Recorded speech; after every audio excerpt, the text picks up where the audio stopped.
સારંગપુરનું પહેલું અને 95 ધારાનો વિચાર કરીએ. ઓહો, આનંદ બ્રહ્માંડના સુખ ભગવાન સ્વામિનારાયણની મૂર્તિની 9 કરોડ રૂવાડામાંથી એક રૂવાડાનો અગ્રભાગમાંથી નીકળતા સુખ આગળ આનંદ બ્રહ્માંડનું સુખ નૈવત છે. અને ભગવાન સ્વામિનારાયણે કહ્યું કે મારા મહિમાને હું પામને પામતો નથી, તમે તો શું પામશો? એવા એક અદભુત વિરલ વ્યક્તિ છે. અને એમના વચનમાં વિશ્વાસ એના જેવું ધરતી પર કોઈ મોટું પાપ નથી, એના જેવી કોઈ નાસ્તિકતા નથી. આપણે બધા સજાગ રહેવાનું. હવે આપણે ધૂન કરીએ. આમ બેસાશું કલાક લાગે.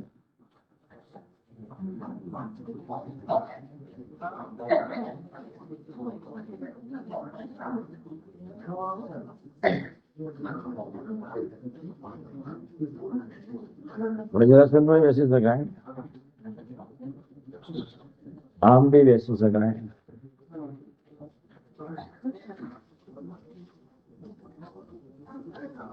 આ એક મુદ્રા છે, જે મુદ્રામાં બધાએ ભજન પ્રાર્થના કરવી જોઈએ.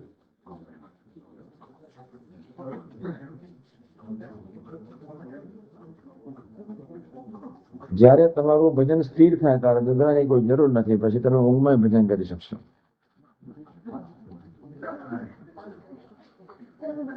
ખરેખર ઊંઘમાં ભજન થાય. તમે આરામ કરતા હોય અને અહીંયા મનમાં ભજન ચાલુ જાય, સ્વામિનારાયણ સ્વામિનારાયણ, એ તો કેટલી ટેવ પાડવી બસ પડશે.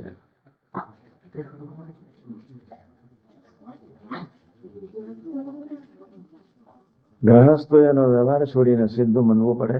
અને 8 કલાકની ડ્યુટી 12 કરતા બાકીના 16 કલાક આમ જ કાઢવા પડે. પછી ક્લિન્ટન શું કરે છે એનો વિચાર કરવાનો હોય નહીં. આપણે બધા નક્કી કરી નાખીએ, આ જન્મે કોઈનો દિલ્હી વાળાનો, અમદાવાદ વાળાનો કોઈનો વિચાર કરવાનો નહીં. હું ધામ ધામીને મુક્ત, હું મારા ઠાકોર ગુનાદાન સહિત બહુ સુખી હતા. સાથી ઠાકર જ રાખેલા.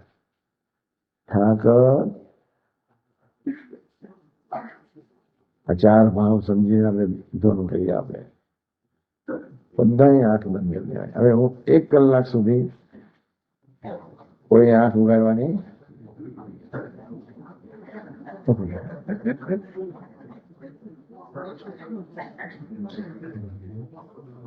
એક કલાક સુધી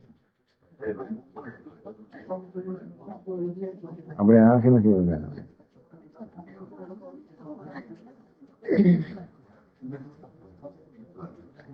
સાડા 10:05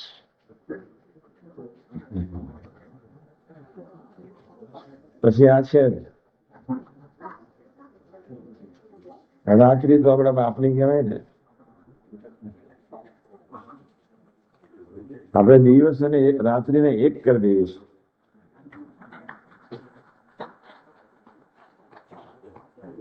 રાત્રિ એટલે શું? રાત્રિ તો છે જ નહીં, પણ ધીમે ધીમે કરો. તારે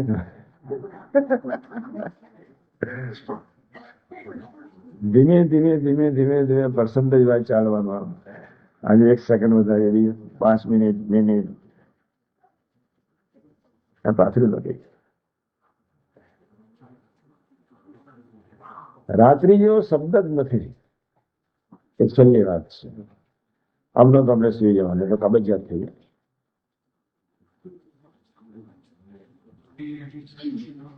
આપણે 15 મિનિટ ધૂન કરી ભગવાનના મહિમામાં રહીને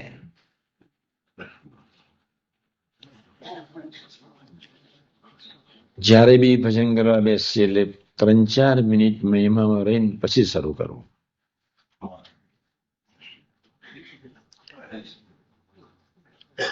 બીજી વાત, જ્યારે ભજન કરીએ ત્યારે સ્વામિનારાયણ સ્વામિનારાયણ સ્વામિનારાયણ, આંખ ટોટલ બંધ. ભલે અંધારું દેખાય, કોઈ વ્યાધિ કરવાની જરૂર નથી.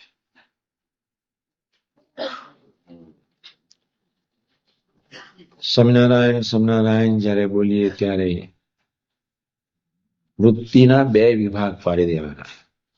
હું સ્વામી જ છું, હું ગુણાતીત. હું ગુણાતીત એટલે શું? ન પ્રકૃતિ, ન દોષ, ન સ્વભાવ, ન ખરાબ વિચાર, ન વ્યવહાર, કાંઈ નહીં. અક્ષર બ્રહ્મ જેવું કોણ નિર્દોષ છે, કોણ પવિત્ર હોય શકે? હું સ્વામી જ, હું યોગી મહારાજનો પ્રકાશ જ. ગુણાતીત સ્વામી તું નારાયણ. ગમે તેટલા વિચારો ભલે અંદર આવે, અને તરત જ વિચાર કરવો કે હું નિર્દોષ છું, પવિત્ર છું. હે મન બુદ્ધિ ચિત્ત અહમ, હું નવરો પડું તારે તું લઈને બધાને આવજે, અત્યારે કાંઈ જરૂર નથી. હું ગુણાતીત. હરિપ્રસાદ નું ખોખું એ ખોખું નથી, આનંદ મારે કોઈ સંબંધ નથી. મારું શરીર અક્ષર બ્રહ્મ. ગુણાતીત તું નારાયણ. એવા એક ભાવથી આપણે જો ફરી 15 મિનિટ ભજન કરીએ. અનંત પ્રકારના વિચારો હૃદયને વિશે ઉઠતા હોય એને કોઈ ચિંતા કરવાની. આપણે સ્વામી છીએ જ, ગુણાતીત છીએ જ, જાગા સ્વામી છીએ જ, ભગતજી મહારાજ છીએ જ, શાસ્ત્રી મહારાજ છીએ જ, યોગી મહારાજ છીએ જ. મહારાજ નહીં, મહારાજ હૃદયાકાશને વિશે ખંડિત. મારું શરીર અક્ષર બ્રહ્મ. હું ગુણાતીત નો પ્રકાશ, હું ભગતજી મહારાજનો પ્રકાશ, હું જાગા સ્વામીનો પ્રકાશ. એ પ્રકાશ ગંદા ના હોઈ શકે, સચ્ચિદાનંદ. આનંદ સ્વરૂપ પ્રકાશ છે, નિર્દોષ પ્રકાશ છે. સૂર્યના તાપ જેવો તાપ નથી. આનંદ સ્વરૂપ પ્રકાશ, નિર્દોષ પ્રકાશ, મંગલકારી પ્રકાશ, દિવ્ય પ્રકાશ, માયા રહિત નો પ્રકાશ. અક્ષર બ્રહ્મ જેનું શરીર. આપણે આવા છીએ તું નારાયણ.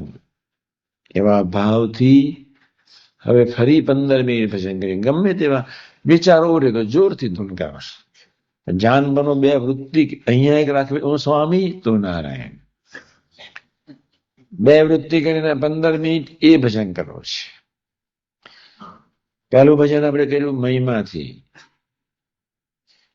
હે પ્રભુ, તું મારી જ રાહ જોઈને બેઠો હોય તો મારે તારી પાસે દોડવું જ જોઈએ ને. એ પ્રભુ તારે જ કરુણાને વેવડાવી હોય તો મારે ખુલ્લું, મારું પાત્ર ખુલ્લું તો કરવું જોઈએ ને.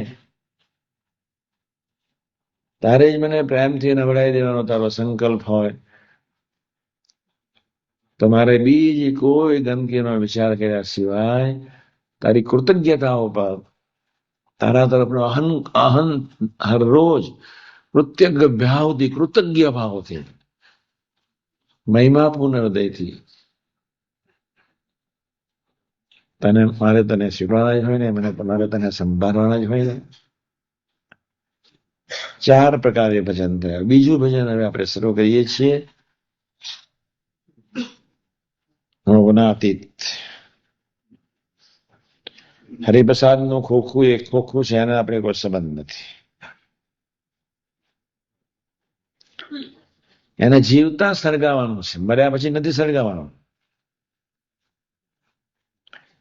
એને જીવતા જ ભૂલી જવાનું છે, મર્યા પછી નથી ભૂલવાનું. દેહ છતાં જ એના ભાવથી પરવર્તવાનું છે. મૃત્યુ મંગલકારી, મૃત્યુ હોઈ શકે નહીં. પેલી લીટી બોલો જોઈએ. યહાં કિતને